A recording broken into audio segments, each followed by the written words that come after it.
இனிய வணக்கம். இன்னைக்கு நம்ம இந்த ஒரு வீடியோவில் எதை பற்றி பார்க்க போகிறோம் அப்படின்னு பார்த்தீங்கன்னா, டிஆர்பி மற்றும் பள்ளி கல்வித்துறையில் வந்திருக்க மிக மிக முக்கியமான தகவல்களை இந்த ஒரு வீடியோவின் வாயிலாக நம்ம பார்க்கலாம். எஸ்எம்சி பள்ளி மேலாண்மை குழு கூட்டம் 10ஆம் தேதி நடக்க இருக்குது. என்னன்றதை பற்றி நம்ம பார்க்கலாம். டெட்டாசிரியர் தகுதி தேர்வு முடிவுகளை வெளியிட இடைக்கால தடை வச்சுருக்காங்க. என்னன்றதை பார்க்கலாம். டிஎன் தேர்ச்சி விவரம் ஆண்டு வாரியாக 2025 வரை எவ்வளோ பேர் தேர்ச்சி பெற்றிருக்காங்க என்பதை பற்றியும் நம்ம பார்க்கலாம். மேலும் பார்த்திங்கன்னா, தமிழகத்தில் ஆசிரியர்களுடைய குறைபாடு இருந்த போதிலும் பார்த்திங்கன்னா தற்சமயம் முக்கியமான அறிவிப்பு. எஸ்எம்சியில் பார்த்திங்கன்னா எவ்வளோ மாணவர்களை நாங்கள் எடுக்கிறோம் அப்படின்றத பற்றி எல்லாமே இந்த வீடியோவில் நம்ம முழுமையாக நம்ம பார்க்கலாம். காலேஜ் டிஆர்பியோடைய நீதிமன்ற தடை 2026 பள்ளி கல்வித்துறை பட்ஜெட் என்ன, இதை பற்றி எல்லாமே வீடியோவில் நம்ம பார்க்குறோம். நீங்கள் நம்முடைய சேனலில் முதல் முறையாக வாங்குறீங்க அப்படின்னா சப்ஸ்கிரைப் பண்ணி பெல்லை கிளிக் பண்ணிச்சுக்கோங்க. வாங்க வீடியோக்குள்ளே போகலாம். தமிழகத்தில் பார்த்திங்கன்னா ஆசிரியர் தேர்வு வாரியத்தில் பத்திரிகை செய்தி வந்திருக்கு. காலேஜ் டிஆர்பியோடைய நீதிமன்றத்தில் அந்த ரிசல்ட்டை வெளியிட தடை, சிபி நடத்த தடை. ஆகஸ்ட் 4ஆம் தேதி வரை காலேஜ் டிஆர்பியோடைய விசாரணை தள்ளி வச்சுருக்காங்க. நீதிமன்றத்தின் அடுத்த கட்ட விசாரணை நடைபெற உள்ளது. அதுவரை சான்றிதழ் சரிபார்ப்பு, சிபி உள்ளிட்ட எந்த நடவடிக்கையும் நடைபெறாது.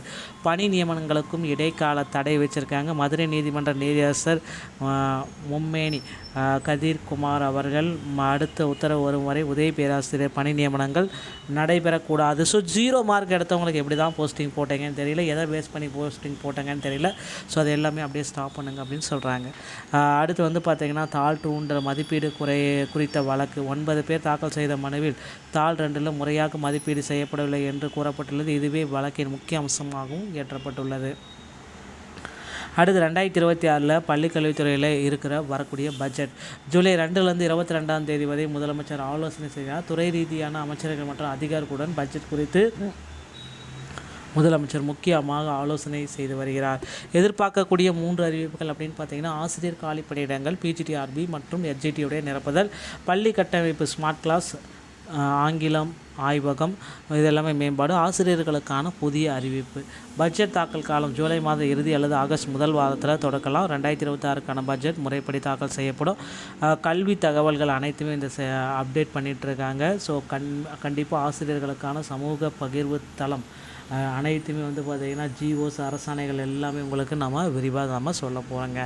உயர்கல்வி வழிகாட்டி உயர்கல்வி நிறுவனங்களில் 100% சேர்க்கையை எஸ்எம்சி பள்ளிக்கல்வி மூலமாக நிறுவுதல் செஞ்சுருக்காங்க. பணியில் உள்ள ஆசிரியர்கள் ஓகேங்களா, டெட்டாசிரியர்கள் தகுதி தேர்வு முடிவுகளை வெளியிட நீதிமன்றம் இடைக்கால தடை வச்சிருக்காங்க.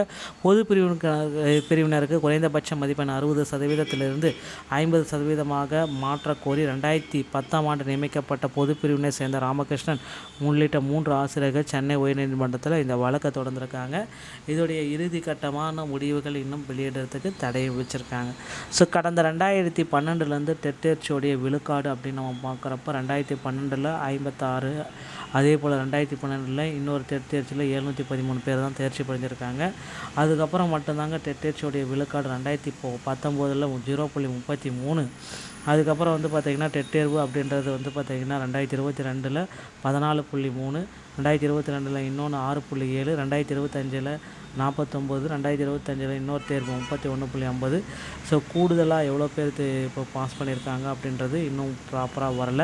2025 தேர்ச்சி பெற்றவர்களின் மதிப்பெண் குறைக்கப்பட்டதால் 50%, 60%, 40% தேர்ச்சி விழுக்காடு அதிகமாக காணப்படுதுங்க.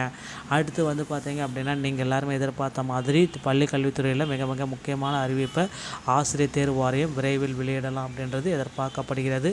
பகுதி நேர ஆசிரியர்களுக்கு உண்டான பணி நிரந்தர வாய்ப்பையும், பிஜிடிஆர்பி யூஜிடிஆர்பியுடைய நோட்டிஃபிகேஷன் அனைத்தையும் 149 GO நீக்கிறதுக்கு உண்டான ஒரு ஆணையம் முதலமைச்சர் விஜய் அவர்கள் வெளியிடுவார் அப்படின்றத எதிர்பார்க்கலாம்.